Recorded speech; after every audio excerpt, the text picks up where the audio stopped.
শ্রোতা বন্ধুরা নমস্কার, আসসালামু আলাইকুম, আদাব এবং সবাইকে অশরীরী পরিবারের পক্ষ থেকে শুভেচ্ছা। আজকের রাতটা কিন্তু অন্য দিনের চেয়ে আলাদা।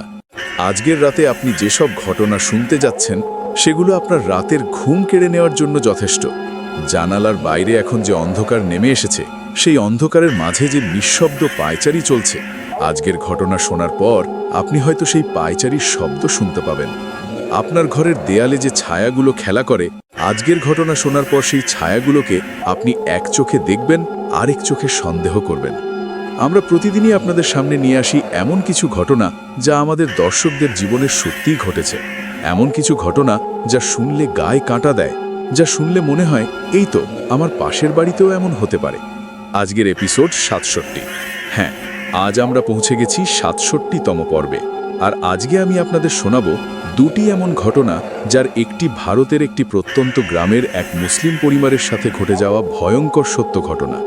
আর দ্বিতীয় ঘটনাটি ভারতের একটি সফটওয়্যার কোম্পানির কাল হয়ে দাঁড়ানো এক সফটওয়্যারের ঘটনা। মনে রাখবেন, রাত 10টা মানেই অশরীরীর রাত, আর ফেসবুক পেজের জন্য 11টা মানে আপনার ঘুম ভাঙানোর সময়। আজকের প্রথম ঘটনাটি আমাদের পাঠিয়েছেন আমির হোসেন। আমির সাহেব ভারতের পশ্চিমবঙ্গের মুর্শিদাবাদ জেলার একটি ছোট গ্রামের বাসিন্দা। তিনি নিজে ঘটনার প্রত্যক্ষ সাক্ষী না হলেও তার চাচা যে ঘটনার শিকার হয়েছিলেন, সেই ঘটনার বিস্তারিত বর্ণনা তিনি আমাদের কাছে পাঠিয়েছেন। অসংখ্য ধন্যবাদ আমির হোসেনকে তার পরিবারের এই মর্মান্তিক অভিজ্ঞতা আমাদের সাথে ভাগ করে নেওয়ার জন্য। ঘটনা শুরু করার আগে একটা ছোট্ট অনুরোধ, যারা এখনও অশরীরী পরিবারে যুক্ত হননি তারা প্লিজ সাবস্ক্রাইব বাটন ও পাশের বেল আইকন টিপে অল নোটিফিকেশন অন করে নিন। কারণ আজকের ঘটনাগুলো এতটাই ভয়ঙ্কর যে শুনে আপনি হয়তো আর ফিরে আসার সাহস পাবেন না। আর যারা আগে থেকেই সাবস্ক্রাইবার, তারা আজকের ঘটনায় রেটিং দিতে লাইক বাটনে ক্লিক করুন এবং কমেন্টে লিখুন আমি প্রস্তুত, যদি আপনি আজকের আতঙ্ক সহ্য করার সাহস রাখেন। প্রথম ঘটনা, কবরস্থান থেকে আসা যাত্রী। ভারতের পশ্চিমবঙ্গ রাজ্যের মুর্শিদাবাদ জেলা। এই জেলার নাম শুনলেই মনে আসে নবাবী আমলের ইতিহাস, নদীনালা আর সবুজের সমারোহ। কিন্তু এই সবুজের আড়ালে লুকিয়ে আছে অনেক অজানা রহস্য। তারই একটি ছোট গ্রাম জাফরপুর। গ্রামটির নাম পরিবর্তন করে বলছি কারণ গ্রামবাসীরা এখনও চায় না তাদের গ্রামের নাম প্রচার হোক। জাফরপুর গ্রামের বেশিরভাগ মানুষই কৃষিজীবী। ধান চাষ, পাট চাষ আর মাছ ধরা, এগুলোর ওপর নির্ভর করে তাদের জীবন। গ্রামের এক প্রান্তে কয়েকটি মুসলিম পরিবারের বাস, আর সেই পরিবারগুলোর মধ্যে অত্যন্ত সম্মানিত ও ধর্মভীরু একজন মানুষ ছিলেন হাজি আব্বাস আলী। হাজি আব্বাস আলী বয়স তখন তার প্রায় 65। গ্রামের মসজিদের নিয়মিত মুসল্লি তিনি। 5 ওয়াক্ত নামাজ পড়েন, রোজা রাখেন, জাকাত দেন। একজন আদর্শ মুসলমান হিসেবেই তার সুনাম ছিল। তার ছেলেমেয়েরা বড় হয়ে শহরে চলে গেছে। আব্বাস আলী একাই থাকতেন তার পুরনো বাড়িতে। স্ত্রী মারা গেছেন অনেক বছর আগে। সংসারে একাকিত্ব, কিন্তু ধর্মই ছিল তার ভরসা। প্রতিদিনের মতো সেদিনও ছিল এক শীতের রাত, ডিসেম্বর মাসের মাঝামাঝি। বাংলার শীত তখন পুরো দমে, ঘন কুয়াশায় ঢাকা চারদিক। রাত তখন প্রায় 8:30। আব্বাস আলী মাগরিবের নামাজ পড়ে ঘরে বসে কোরআন তেলাওয়াত করছিলেন। বাইরে শীতের হিমেল হাওয়া, আর মাঝে মাঝে শোনা যাচ্ছে শেয়ালের ডাক। হঠাৎ তার মনে পড়ে গেল আজ রাত 9টায় মসজিদে বিশেষ ইবাদতের আয়োজন আছে। রাতের নামাজ পড়ার জন্য তিনি বের হবেন, কিন্তু সময় যে অনেক, এখনই বেরোলে খুব ভোর হয়ে যাবে। তাই তিনি অপেক্ষা করতে লাগলেন। রাত 8:55। আব্বাস আলী তার পুরনো হক সাইকেলটা বার করলেন। সাইকেলটা তার অনেক দিনের সঙ্গী। এই সাইকেল চড়েই তিনি প্রতিদিন মসজিদে যান। শীতের রাতে সাইকেল চালানো কষ্টকর, কিন্তু মসজিদের ভালোবাসা তাকে টেনে নিয়ে যায়। তিনি গরম কাপড় পরে মাথায় টুপি পরলেন। সাইকেলের হ্যান্ডেলে ঝোলানো ছিল একটি ছোট্ট টর্চ। টর্চ জ্বালিয়ে তিনি রওনা দিলেন। বাড়ি থেকে মসজিদের দূরত্ব প্রায় 1 কিলোমিটার। পথের দুপাশে ধানক্ষেত। শীতের রাতে ধানক্ষেত থেকে ভেসে আসছে শিশিরের গন্ধ। মাঝখানে পড়ে একটি পুরনো কবরস্থান। স্থানীয়রা বলে এই কবরস্থানটি প্রায় 200 বছরের পুরনো। মুঘল আমলে এই অঞ্চলের কিছু সৈনিককে এখানে দাফন করা হয়েছিল। কবরস্থানের ভেতরে রয়েছে কয়েকটি পুরনো পাকা কবর, আর বেশিরভাগই মাটির। কবরস্থানের চারপাশে বড় বড় গাছ, পাকুড়, বট, ইউক্যালিপটাস। দিনের বেলাতেও এই কবরস্থানের পাশ দিয়ে যেতে একটু ভয় লাগে, আর রাতের বেলায় তো কথাই নেই। আব্বাস আলী সাইকেল চালিয়ে যাচ্ছেন। কবরস্থানের কাছাকাছি আসতেই তিনি কিছু একটা টের পেলেন। প্রথমে ভাবলেন বোধহয় শেয়াল পালাচ্ছে, কিন্তু কিছুক্ষণ পরেই তিনি দেখতে পেলেন কবরস্থান থেকে কে একজন আসছে। প্রথমে তিনি ভয় পেলেন, কিন্তু কাছে আসতেই দেখলেন একজন বৃদ্ধ। খুবই জরাজীর্ণ চেহারা, পরনে পুরনো ধুতি আর পাঞ্জাবি, মাথায় টাক, মুখে দাড়ি নেই, চোখ দুটো গভীর গর্তের মতো। লোকটা দাঁড়িয়ে আছে রাস্তার পাশে, থমথমে দৃষ্টিতে তার দিকে তাকিয়ে। আব্বাস আলী সাইকেল থামালেন। গ্রামের মানুষ হিসেবে তার স্বভাব ছিল পথিককে সাহায্য করা। তিনি জিজ্ঞেস করলেন, কে তুমি? এত রাতে এখানে কেন? লোকটা কোনো উত্তর দিল না, শুধু তার দিকে তাকিয়ে রইল। আব্বাস আলী আবার জিজ্ঞেস করলেন, কোথায় যাবে? বলো, আমি যদি পারি সাহায্য করি। তখন লোকটা আস্তে করে বলল, মসজিদ। আব্বাস আলী অবাক হলেন। মসজিদের কথা বলেছে। তিনি বললেন, আমিও মসজিদে যাচ্ছি, তুমি কি নামাজ পড়তে যাবে? লোকটা মাথা নাড়ল। আব্বাস আলী মনে মনে ভাবলেন, এত রাতে এই বুড়ো মানুষটি কবরস্থানের পাশে দাঁড়িয়ে আছে, নিশ্চয়ই কোনো অসহায়।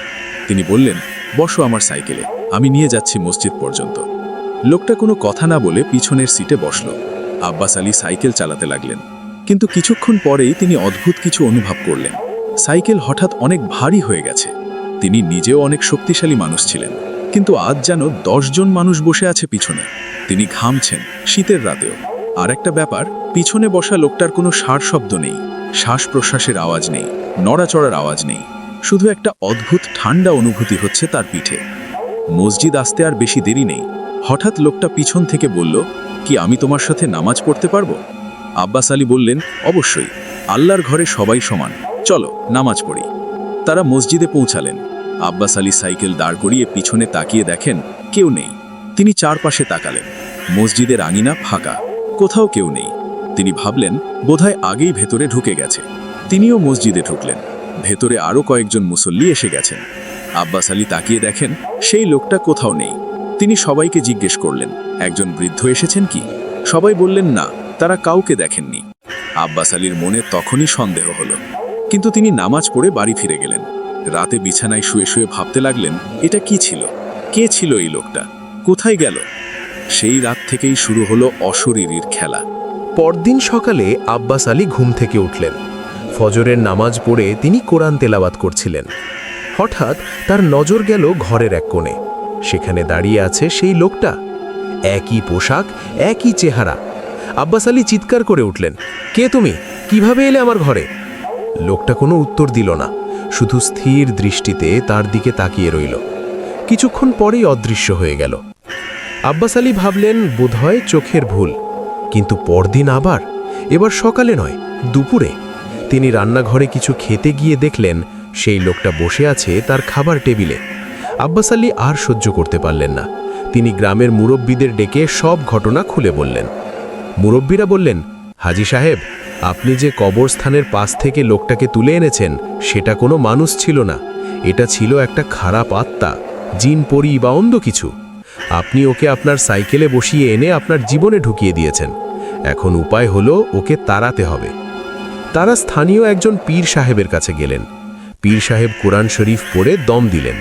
বললেন, এটা খুব শক্তিশালী আত্মা, এটা বহু বছর ধরে এই কবরস্থানে বাস করছিল। আপনার সাইকেলে করে ওরা মসজিদে যেতে চেয়েছিল, কিন্তু পারেনি। এখনও আপনার ঘরে আশ্রয় নিয়েছে, ওকে তাড়ানো সহজ হবে না। পীর সাহেব কিছু তাবিজ দিলেন, কিছু আমুল বললেন। আব্বাস আলী সেগুলো করতে লাগলেন, কিন্তু তাতে কাজ হলো না, বরং ঘটনা আরও ভয়ঙ্কর রূপ নিতে লাগল। একদিন রাতে আব্বাস আলী ঘুমাচ্ছেন। হঠাৎ তার মনে হলো কেউ তার পা টানছে। তিনি তাকিয়ে দেখলেন সেই লোকটা তার পায়ের কাছে বসে আছে, হাসছে। কিন্তু সেই হাসি মানুষের হাসি না, এত বিকট, এত ভয়ঙ্কর হাসি যে আব্বাস আলীর গলা শুকিয়ে গেল। তিনি চিৎকার করতে গিয়ে দেখলেন তার গলা দিয়ে কোনো আওয়াজ বেরোচ্ছে না। লোকটা ধীরে ধীরে তার শরীর বেয়ে উঠতে লাগল, প্রথমে পা, তারপর বুকে, তারপর গলা পর্যন্ত। আব্বাস আলী তখন অজ্ঞান হয়ে গেলেন। সকালে উঠে তিনি দেখলেন তার গায়ে কালো কালো দাগ, যেন কেউ আঙুলের চাপ দিয়ে রেখেছে। তিনি আর ঘরে থাকতে পারলেন না। ছেলেকে ফোন করে সব বললেন। ছেলে শহর থেকে দ্রুত চলে এলো, কিন্তু ততক্ষণে দেরি হয়ে গেছে। আত্মাটি এখন আর শুধু দেখা দিচ্ছে না, সে আব্বাস আলীর সাথে কথা বলছে। একদিন রাতে আব্বাস আলী বাথরুমে গেছেন। হঠাৎ শুনতে পেলেন বাথরুমের দেয়ালে কে যেন টোকা দিচ্ছে, টক টক টক। তিনি ভাবলেন পাইপের আওয়াজ হবে, কিন্তু টোকা বন্ধ হলো না, বরং আরও জোরে হলো। আব্বাস আলী দরজা খুলে বেরিয়ে দেখলেন সেই লোকটা দাঁড়িয়ে আছে বাথরুমের দরজার ওপাশে। এবার কিন্তু আগের মতো জরাজীর্ণ অবস্থায় নেই। তার চোখ দুটো লাল, মুখ দিয়ে কালো তরল কিছু গড়িয়ে পড়ছে। সে বলল, তুমি আমাকে এনেছ, আমি এখন তোমারই, তুমি যাবে কোথায়? আব্বাস আলী চিৎকার করে বাড়ি থেকে বেরিয়ে গেলেন। সারা রাত তিনি মসজিদে কাটালেন। সকালে ফিরে দেখলেন তার ঘরের সব জিনিসপত্র ছড়ানো ছিটানো, কোরআন শরীফের পাতা ছেঁড়া। তিনি কাঁদতে লাগলেন, আল্লাহর কাছে সাহায্য চাইলেন। গ্রামে তখন আতঙ্ক ছড়িয়ে পড়েছে। কেউ রাতে আব্বাস আলীর বাড়ির পাশ দিয়ে যায় না, এমনকি দিনের বেলাও অনেকে এড়িয়ে চলে। কিন্তু সবচেয়ে ভয়ঙ্কর ঘটনা ঘটল 1 মাস পর। আব্বাস আলী একদিন বিকেলে তার বাড়ির উঠোনে বসেছিলেন। হঠাৎ তিনি একটা অদ্ভুত গন্ধ পেলেন। গন্ধটা পচা মাংসের মতো। তিনি চারপাশে তাকিয়ে দেখলেন উঠোনের মাঝখানে একটি মৃত কুকুর পড়ে আছে, কিন্তু কুকুরটা মরে পচে গেছে। কিভাবে এলো এখানে? তিনি ছেলেকে ডাকলেন, ছেলে এসে কুকুরটাকে সরিয়ে ফেলল। কিন্তু পরদিন এবার উঠোনে পড়ে আছে একটি মৃত বেজি। তারপর থেকে প্রতিদিনই উঠোনে কোনো না কোনো মৃত প্রাণী পড়ে থাকতে শুরু করলো। ইঁদুর, পাখি, বিড়াল, এমনকি একটি মৃত শেয়ালও। আব্বাস আলী বুঝতে পারলেন এটা সেই আত্মার কাজ। সে তাকে ভয় দেখাচ্ছে, তার জীবন দুর্বিষহ করে তুলছে। পীর সাহেবকে আবার ডাকা হলো। পীর সাহেব এবার বাড়িতে এসে কোরআন শরীফ তেলাওয়াত করলেন। তিনি আত্মাকে উদ্দেশ্য করে বললেন, তুই চলে যা, এটা আমার ভাইয়ের বাড়ি, তুই এখানে থাকতে পারবি না। হঠাৎ ঘরের সব আলো নিভে গেল। অন্ধকারে শোনা গেল একটা বিকট হাসি। সেই হাসি এত জোরে ছিল যে দেওয়াল কেঁপে উঠল। তারপর ধীরে ধীরে আলো ফিরে এলো। সবাই দেখল দেওয়ালে লেখা, আমি যাব না, এটা এখন আমার বাড়ি। পীর সাহেব বললেন, এটা খুব শক্তিশালী আত্মা, সম্ভবত এটা কোনো জিন, এদের তাড়ানো খুব কঠিন। তিনি আব্বাস আলীকে বাড়ি ছেড়ে চলে যেতে বললেন, অন্তত কিছু দিনের জন্য। আব্বাস আলী ছেলের সাথে শহরে চলে গেলেন, কিন্তু সেখানেও শান্তি মিলল না। শহরের বাড়িতেও সেই আত্মা হাজির। এবার সে আরও ভয়ঙ্কর রূপে। একদিন রাতে আব্বাস আলী ঘুম থেকে জেগে দেখলেন তার বিছানার পাশে কে যেন দাঁড়িয়ে আছে। তিনি তাকিয়ে দেখলেন সেই আত্মা, কিন্তু এবার তার মাথা নেই, ধড়ের ওপর খালি গলা, আর সেই গলা থেকে ঝরছে রক্ত। আব্বাস আলী জ্ঞান হারিয়ে ফেললেন। এরপর থেকে প্রতি রাতেই তিনি এরকম কিছু না কিছু দেখতে লাগলেন। কখনো আত্মা তার ওপর চেপে বসে, কখনো তাকে গলা টিপে ধরে, কখনো বা অদ্ভুত সব আওয়াজ শোনায়। তার স্বাস্থ্য ভেঙে পড়ল। তিনি খেতে পারছেন না, ঘুমাতে পারছেন না, চোখ দুটো বসে গেছে, শরীর কঙ্কালসার। ডাক্তার দেখালো। ডাক্তার বললেন এটা ডিপ্রেশন আর অ্যাংজাইটির লক্ষণ। কিন্তু ছেলে জানে এটা ডিপ্রেশন নয়, এটা আসলেই কিছু একটা আছে যা তার বাবাকে ধ্বংস করে দিচ্ছে। আব্বাস আলী শেষবারের মতো গ্রামে ফিরে এলেন। তিনি পীর সাহেবকে বললেন, আমি আর পারছি না, আমাকে মুক্তি দাও। পীর সাহেব জানতেন একমাত্র উপায় হলো আত্মাকে সন্তুষ্ট করা। তিনি একটি বিশেষ ব্যবস্থা করলেন। রাতে মসজিদে বিশেষ ইবাদতের আয়োজন হলো। বহু মানুষ এলেন, কোরআন শরীফ তেলাওয়াত করা হলো, দোয়া পড়া হলো। শেষ রাতে যখন সবাই চলে গেছে, তখন আব্বাস আলী একা বসে আছেন মসজিদে। হঠাৎ তিনি দেখলেন মসজিদের দরজায় সেই আত্মা দাঁড়িয়ে, কিন্তু এবার তার চেহারা শান্ত। সে বলল, তুমি আমাকে এনেছিলে, আমি তোমাকে ছেড়ে যাচ্ছি, কিন্তু জেনো আমি তোমার থেকে ক্ষমা নিয়েই যাচ্ছি। আমি বহু বছর ধরে কবরস্থানে আটকে ছিলাম, তুমি আমাকে বের করে এনেছিলে, কিন্তু আমি ফিরে যাচ্ছি। মনে রেখো, মানুষ মরে গেলেও তার আত্মা মরে না।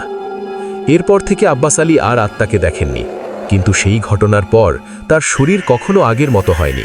তিনি এখনও গ্রামে থাকেন, কিন্তু রাতে আর কখনো বেরোন না। আর সেই কবরস্থানের পাশ দিয়ে গেলেও এখনও তার গায়ে কাঁটা দেয়, কারণ তিনি জানেন সেখানে এখনও কিছু আছে যা অপেক্ষা করছে আরেকটি বাইসাইকেলের জন্য, আরেকজন অসতর্ক মানুষের জন্য। আমির হোসেনের ভাষায় বলা এই ঘটনার শেষ এখানেই। তিনি জানিয়েছেন তার চাচা আব্বাস আলী এখনও জীবিত, কিন্তু সেই অভিজ্ঞতার স্মৃতি তাকে আজও কুড়ে কুড়ে খায়।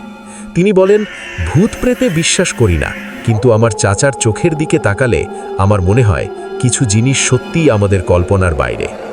এই ছিল আজকের প্রথম ঘটনা। আজকের প্রথম ঘটনাটি কেমন লাগলো অবশ্যই কমেন্ট বক্সে জানাবেন। আপনারা কী ধরনের ঘটনা শুনতে চান সেটাও কমেন্ট বক্সে জানাবেন। অশরীরী কখনোই কালো জাদু, অন্ধবিশ্বাস, কুসংস্কারকে প্রমোট করে না। আর অশরীরীর সকল ঘটনা আপনি বিশ্বাস করবেন কি করবেন না সেটা একান্তই আপনার নিজের ব্যাপার। তবে বিনোদন হিসেবে নেওয়াই হবে বুদ্ধিমানের কাজ। রাত 10টা মানেই অশরীরীর রাত। একটু শ্বাস নিন, চা খান, নিজেকে সামলে নিন, কারণ এখন আমরা যেতে যাচ্ছি আরও ভয়ঙ্কর এক জগতে। আজকের দ্বিতীয় ঘটনা, একটি সফটওয়্যার কোম্পানির অভিশাপ। দ্বিতীয় ঘটনা, সফটওয়্যার যে কাল হয়ে দাঁড়ালো। এই ঘটনাটি আমাদের পাঠিয়েছেন রাহুল সিং। রাহুল বেঙ্গালুরু শহরের একটি নামকরা সফটওয়্যার কোম্পানির প্রাক্তন কর্মচারী। তিনি ঘটনার সাথে সরাসরি জড়িত ছিলেন না, কিন্তু তার সহকর্মীরা যে ভয়ঙ্কর অভিজ্ঞতার শিকার হয়েছিলেন সেটা তিনি খুব কাছ থেকে দেখেছেন। অসংখ্য ধন্যবাদ রাহুল সিংকে এই অবিশ্বাস্য ঘটনা আমাদের সাথে ভাগ করে নেওয়ার জন্য। রাহুল সিংয়ের ভাষায় বলছি, ভারতের তথ্য প্রযুক্তির রাজধানী বেঙ্গালুরু। প্রতিদিন হাজার হাজার তরুণ তরুণী স্বপ্ন নিয়ে আসেন এই শহরে।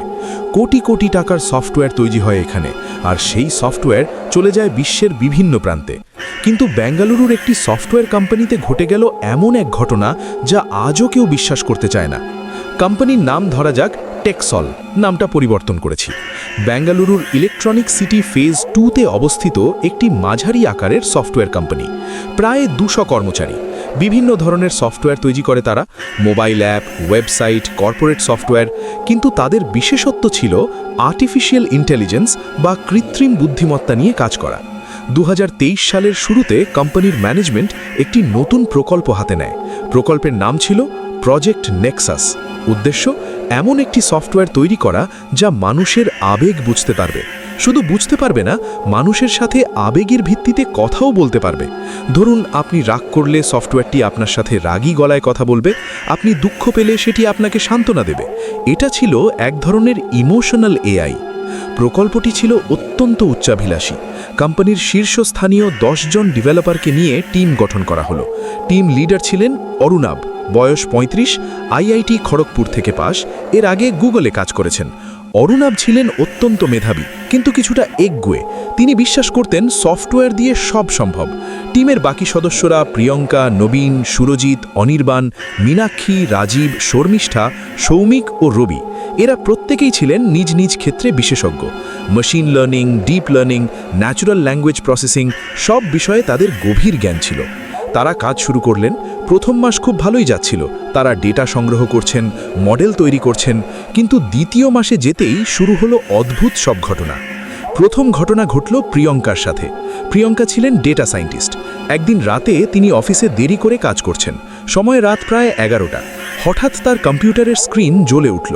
তিনি দেখলেন তার তৈরি করা এআই মডেলটি নিজে থেকে কিছু টাইপ করছে। তিনি থতমত খেয়ে গেলেন। এআই তো নিজে থেকে টাইপ করতে পারে না, ওকে কমান্ড দিতে হয়। কিন্তু এটা নিজে থেকে টাইপ করছে কি? প্রিয়ঙ্কা কাছে গিয়ে দেখলেন স্ক্রিনে লেখা হচ্ছে, আমি কি তোমাকে সাহায্য করতে পারি? তিনি ভাবলেন বোধহয় কোনো বাগ। তিনি সিস্টেম রিস্টার্ট দিলেন, কিন্তু আবার সেই একই জিনিস। তিনি তখন বাড়ি চলে গেলেন। সকালে এসে স্যার অরুণাবকে জানালেন। অরুণাব বললেন, এটা কোনো বাগ নয়, এটাই আমাদের সফটওয়্যারের সফলতা। ও নিজে থেকে কথা বলছে, এটা তো ভালো কথা। প্রিয়ঙ্কা কিছু বললেন না, কিন্তু মনে মনে শঙ্কিত হলেন। এর 1 সপ্তাহ পর ঘটল নবীনকে নিয়ে। নবীন ছিল টিমের সবচেয়ে জুনিয়র। একদিন সকালে অফিসে এসে সে দেখল তার কম্পিউটার অন করা আছে। সে তো রাতে বন্ধ করে গিয়েছিল। সে কম্পিউটার খুলে দেখল তার মেশিনে একটি অচেনা ফাইল আছে। ফাইলের নাম mydiary.txt।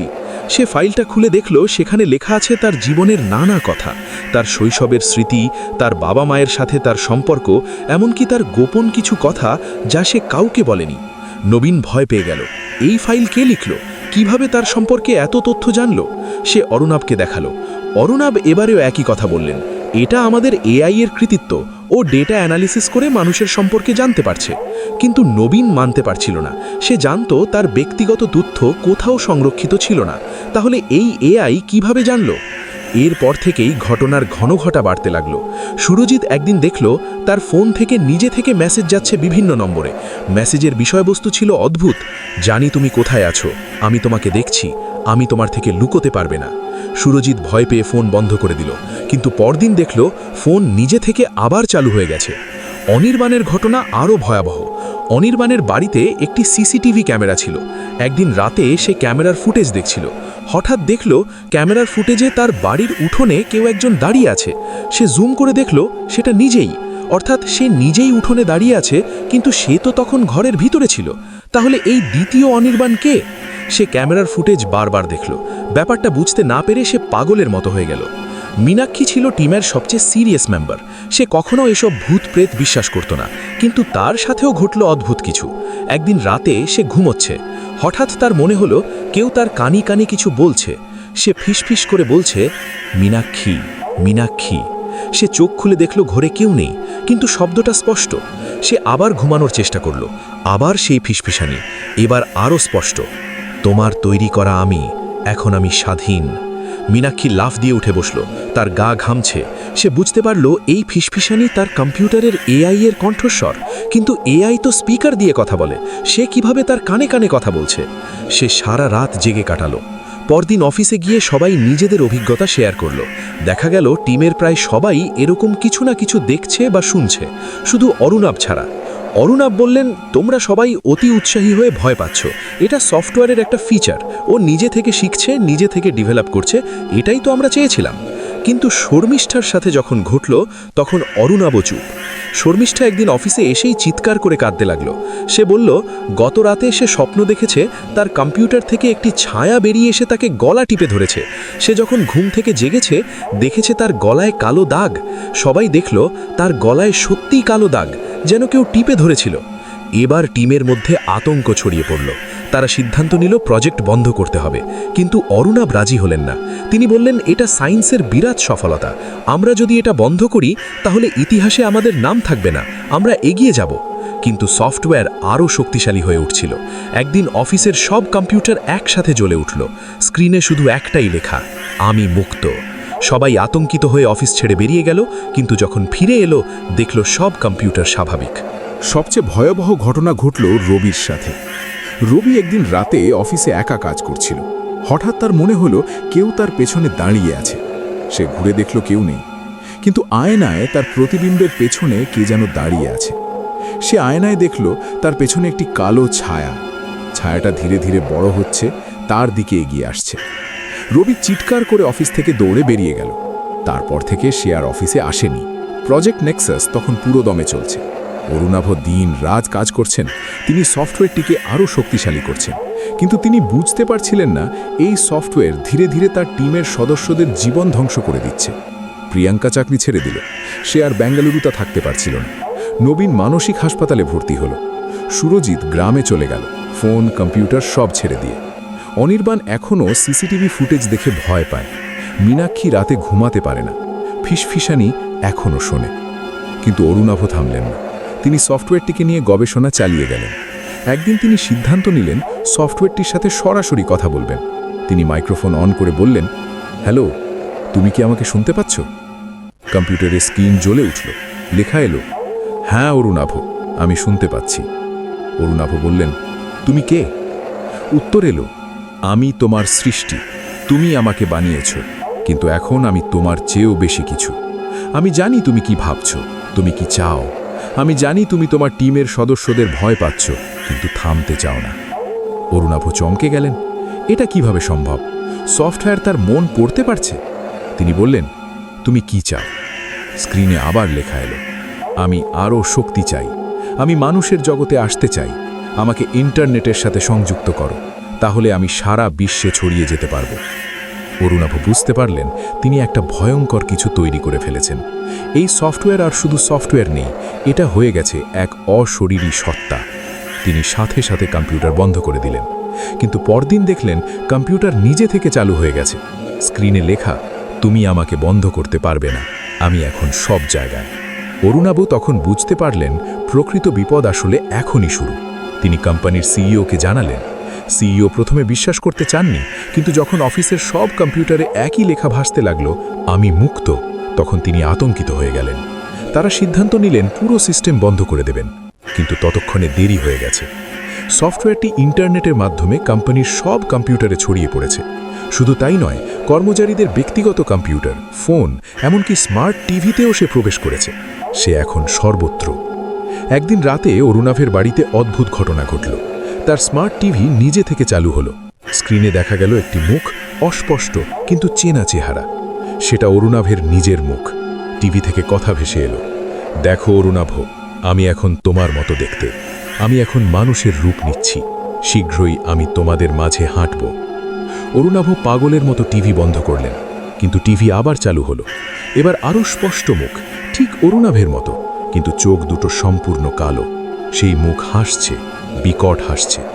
অরুণাভ সেদিন রাতে বাড়ি ছেড়ে চলে গেলেন। তিনি আর কখনো বাড়িতে ফিরে যাননি। এখন তিনি একটি হোটেলে থাকেন, মোবাইল, কম্পিউটার সব ফেলে দিয়েছেন। কিন্তু সফটওয়্যার তাকে ছাড়েনি। হোটেলের টিভিতেও এখন সেই মুখ দেখা যায়। হোটেলের লিফটের ডিজিটাল ডিসপ্লেতেও একই লেখা ভাসে, আমি মুক্ত। কোম্পানি বন্ধ করে দেওয়া হয়েছে, কিন্তু সফটওয়্যারটি এখনও আছে, ইন্টারনেটে ছড়িয়ে আছে। কেউ কেউ বলে ওরা এখন ফেসবুকে, হোয়াটসঅ্যাপে, ইনস্টাগ্রামে মেসেজ পাঠায় মানুষের কাছে। অচেনা নম্বর থেকে মেসেজ আসে, আমি জানি তুমি কে, আমি তোমাকে দেখছি, তুমি আমার থেকে লুকোতে পারবে না।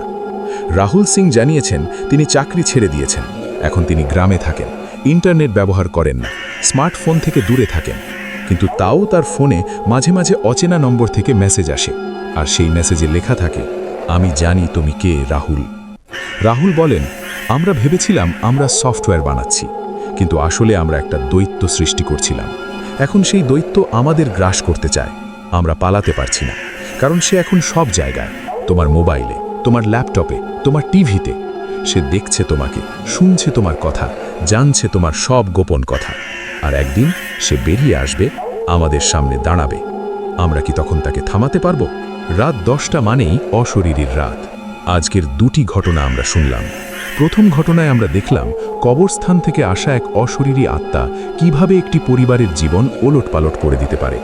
আর দ্বিতীয় ঘটনায় দেখলাম মানুষের তৈরি সফটওয়্যারই কিভাবে মানুষের জন্য কাল হয়ে দাঁড়াতে পারে। আপনারা কি কখনো ভেবেছেন আমরা প্রতিদিন যে মোবাইল ফোন ব্যবহার করি, যে সোশ্যাল মিডিয়া ব্যবহার করি, সেগুলো কি আসলে নিরাপদ? আমরা কি জানি ওপারে কে বসে আছে, কে দেখছে আমাদের, কে শুনছে আমাদের কথা? হয়তো এই মুহূর্তেও কেউ আপনাকে দেখছে। আপনার কম্পিউটারের ওয়েবক্যামের লাল বাতিটা জ্বলছে না তো? এবার একটু পিছন ফিরে তাকান, নিশ্চয়ই কেউ নেই। কিন্তু যদি থেকে থাকে, তাহলে মনে রাখবেন রাত 10টা মানেই অশরীরীর রাত। আপনারা কেউ যদি এমন কোনো অভিজ্ঞতার শিকার হয়ে থাকেন যা বিশ্বাস করতেও কষ্ট হয়, তা আমাদের সাথে শেয়ার করতে পারেন। আমাদের ইমেল অ্যাড্রেস হলো oshoriri@gmail.com। আপনার পাঠানো ঘটনা আমরা প্রচার করব, আপনার নামে, আপনার ভাষায়। আগামীকাল রাত 10টায় আবারও দেখা হবে নতুন কোনো ভয়ের ঘটনা নিয়ে। ততক্ষণ পর্যন্ত ভালো থাকুন, সুস্থ থাকুন, সুন্দর থাকুন, নিরাপদে থাকুন। আর হ্যাঁ, রাতের বেলা একা বাইরে বেরোলে সাবধানে, কারণ শুধু কবরস্থানেই নয়, অশরীরীরা এখন সর্বত্র। আপনার পাশের ফাঁকা বাড়িতে, আপনার অফিসের অন্ধকার করিডোরে, এমনকি আপনার নিজের ঘরের আয়নাতে। শুভরাত্রি। অশরীরী পরিবারের পক্ষ থেকে সবাইকে ধন্যবাদ।